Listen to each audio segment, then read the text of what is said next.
1. Summary. Genesis chapter 11 narrates two major events in early human history: the construction of the Tower of Babel and the subsequent confusion of languages, and the genealogy from Noah's son Shem to Abram, later Abraham.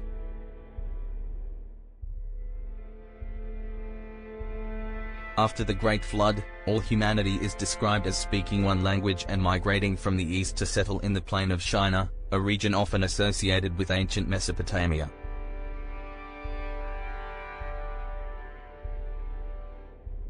The people decide to build a city and a tower with its top in the heavens to make a name for themselves and to prevent being scattered over the face of the whole earth.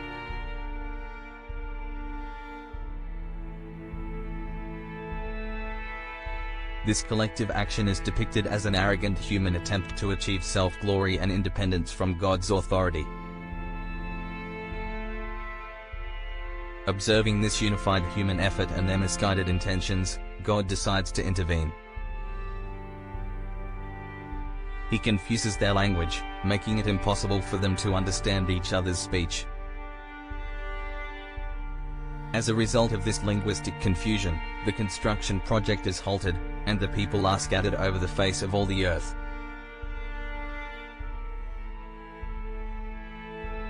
The city is named Babel, a name associated with the Hebrew word balol, meaning to confuse, symbolizing the disorder resulting from their actions.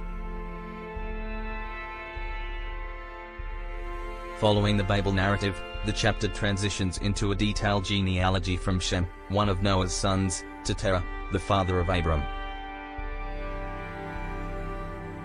This lineage includes key figures such as Arpachshad, Shelah, Eber, from whom the term Hebrew is believed to originate, Peleg, Ru, Serug, Nahor, and Terah.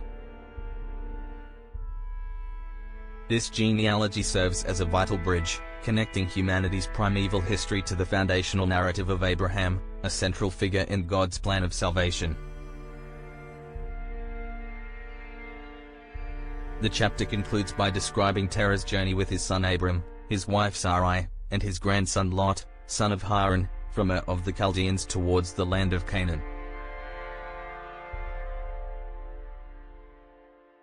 They settle in Haran, where Terah dies. This migration foreshadows Abram's later divine calling and journey. This chapter clearly demonstrates a pattern of human sin and God's response to it. The sequence of events in the Babel narrative, human unity, ambition, and arrogance, followed by God's observation, intervention, and consequences, reflects a consistent pattern seen throughout the Bible: sin, Garden of Eden, Cain, the Great Flood, and God's consistent response of judgment and new beginnings, or a redirection of His plan.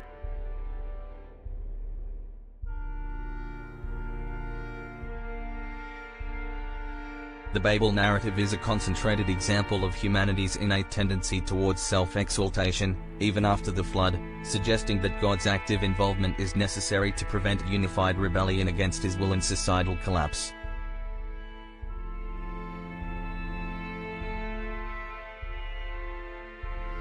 Furthermore, this chapter highlights the contrast between collective human failure and individual divine calling. It shifts focus distinctly from the universal narrative of Babel, verses 1 to 9, to the specific genealogy leading to Abram, verses 10 to 26, and his family's journey, verses 27 to 32. This is not merely a chronological description but carries deep theological implications.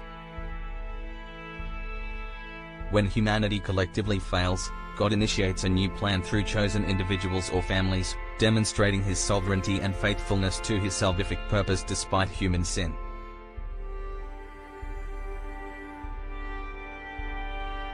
This sets the stage for the Abrahamic covenant, a cornerstone of salvation history.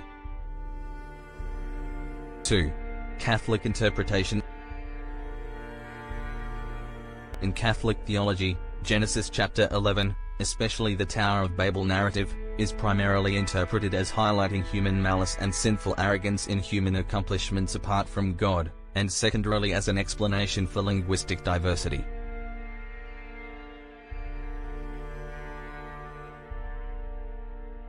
The primary theological significance of the Tower of Babel story lies in its depiction of escalating human malice and sinful arrogance of man in his achievements apart from God.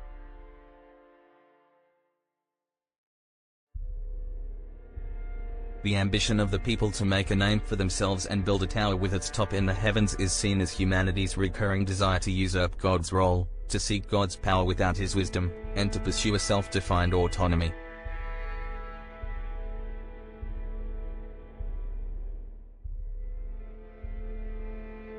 This signifies not merely building a tall structure, but an attempt to enter God's domain on human terms, to dislodge God, and to bring heaven to earth through their own efforts.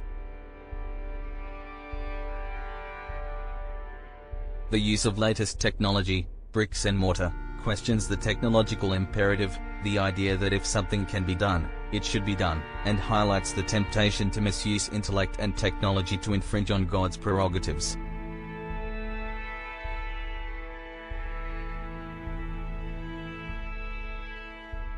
This recalls the original sin in the Garden of Eden, where humanity sought to be like God. The Catholic perspective also critiques humanity's tendency to immanentize the eschaton, to believe that heaven, which God promises through his grace, can be achieved through human social or welfare programs, independent of God.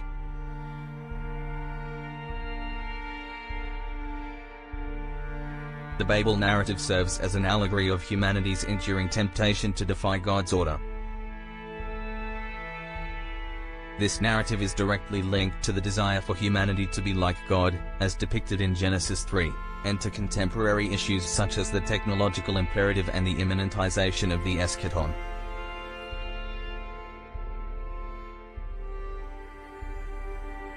It is viewed not merely as a past historical event, but as a timeless theological lesson, a foundational allegory depicting humanity's constant struggle with hubris, self-sufficiency, and the desire to define good and evil apart from God.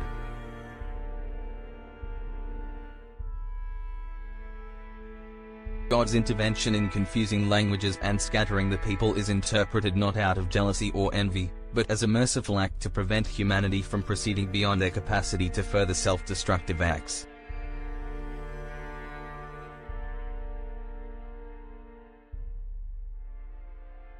God desires human creativity, but the temptation since Genesis 3 has been to cross the boundary between creator and creature.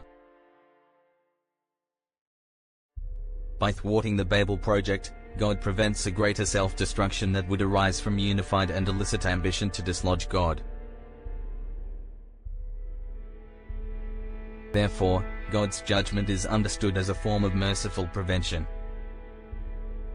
This implies a deeper divine wisdom, understanding the full destructive potential of unchecked human arrogance and unity in defiance of God, and acting to limit its harm.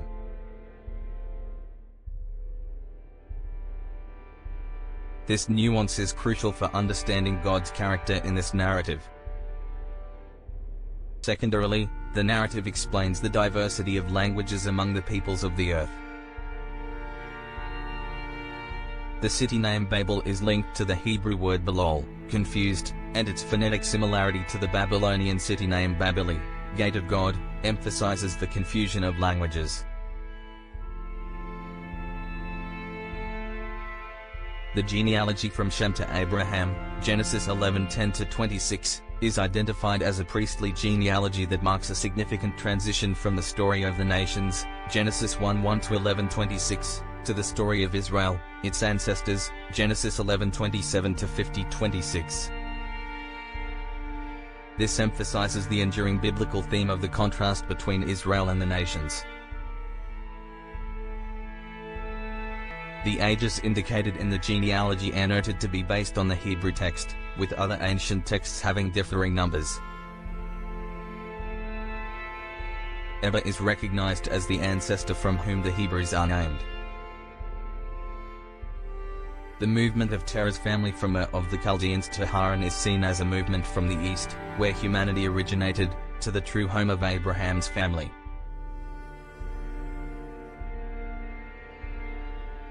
This genealogical shift signifies God's strategic pivot from universal judgment to particular election. It is not merely a list of names but a theological statement about God's evolving plan for humanity.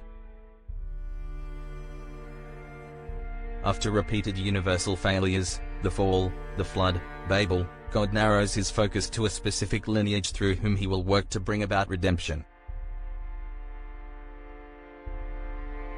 This demonstrates God's sovereignty and his proactive approach to salvation history, choosing a particular path when the universal path was consistently rebellious.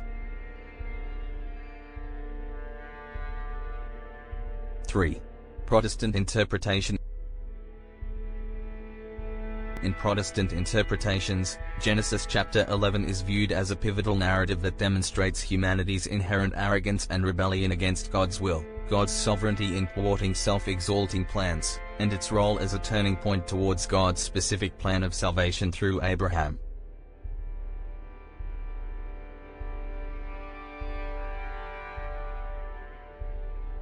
The narrative characterizes humanity's disposition and God's response through his act of judgment to thwart humanity's rebellious and arrogant attempts to control creation.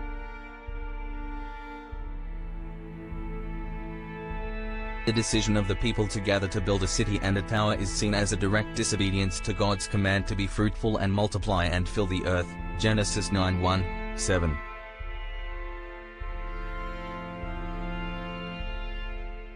Their desire to make a name for themselves is contrasted with God's role, as it is God who ultimately makes a name for people, as he does for Abram, Genesis 12:2.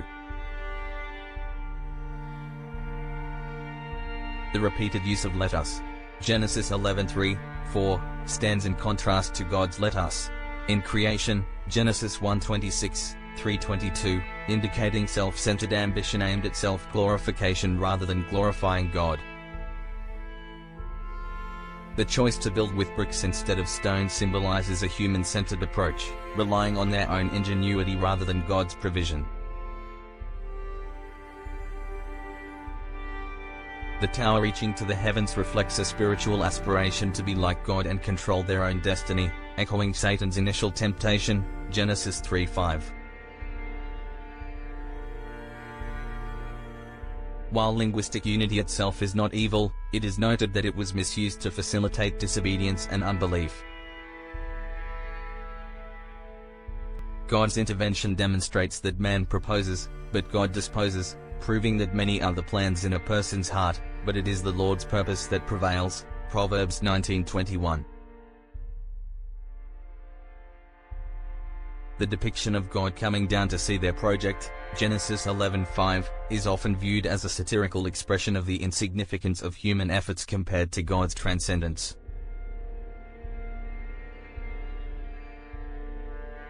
God's response to confuse their language, Genesis 11:7, halted their construction and led to their forced dispersion. The city name Babel, confusion, became a monument to God's judgment. The dispersion was both a punishment for rebellion and a preventative measure to keep humanity's arrogance from leading to even greater evil, such as one world government and one world religion under the complete domination of an antichrist.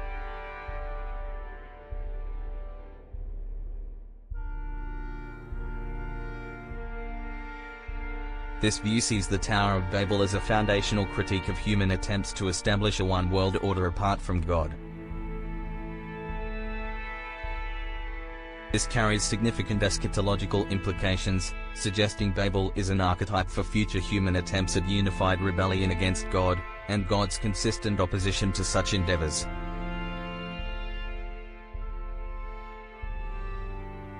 While the confusion of languages is a consequence of disobedience, some Protestant interpretations, especially those linking Babel to Pentecost, Acts 2:1-21, argue that diversity itself is not a punishment but rather to be celebrated.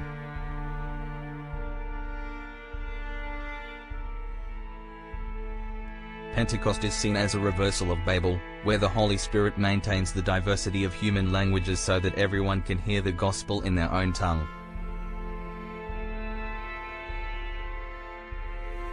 This challenges the notion that diversity itself is inherently problematic by forcing a single universal language. This presents a theological tension, the punishment of language confusion versus the blessing of diversity. While the confusion of languages is a direct result of sin, the Protestant perspective, at least in some streams, reframes diversity as something God redeems and can use for his purposes, for example, the spread of the gospel.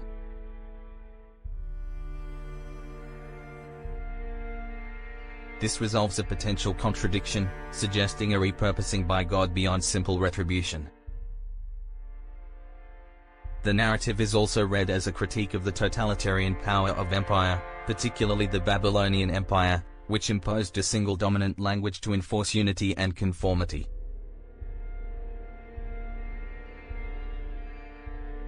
The city name Babel is the same Hebrew word as Babylon. Genesis 11 signals the abrupt end of humanity's common history, leaving humanity scattered and confused. It sets the stage for a new history. The genealogy from Shem to Abraham, Genesis 11:10-26, indicates a major shift in God's focus from the nations who do not know God to one chosen nation, Israel, through whom he will reveal himself and his redeeming Son. Abram's call from Ur of the Chaldeans, an idolatrous city, demonstrates God's sovereign grace and election rather than human merit. Abraham's call and journey are contrasted with the events at Babel. While the people at Babel sought to make a name for themselves through human effort, God promised to make Abraham's name great, Genesis 12:2. Babel was built by fleshly energy and arrogance, but Israel was built by God's grace despite human weakness. Sarai's barrenness, Genesis 11:30, emphasizes that God's promise to Abraham could only be fulfilled through supernatural intervention by God, further highlighting God's power and his control over human history and genealogies.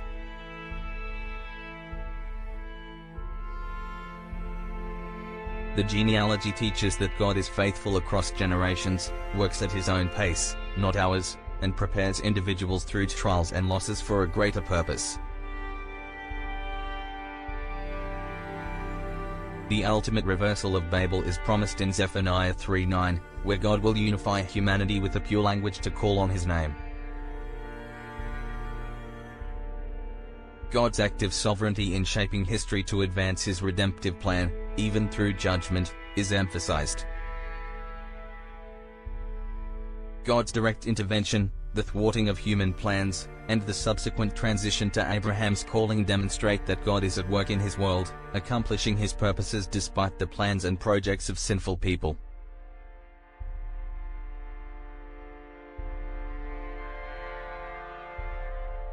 This is not merely a story of human failure but of God's unwavering commitment to his plan, even when it requires disruptive intervention. The dispersion at Babel is not an end in itself but a necessary precursor to the focused work of salvation through Israel. 4.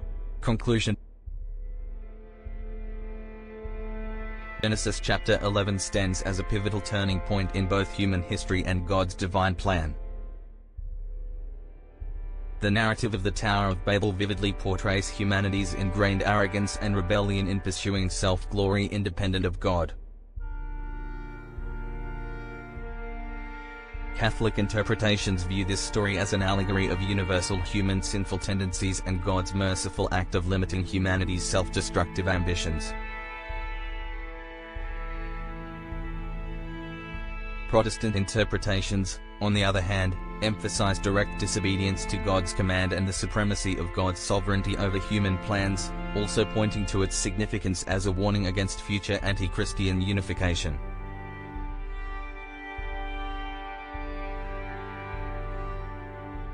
In both interpretations, the chapter suggests that God's judgment is not merely punitive but serves a larger purpose, the advancement of his redemptive plan. The dispersion at Babel was an essential prelude to God's choice of a specific individual, Abram, after humanity's universal failure, opening a new covenant and path to salvation through him.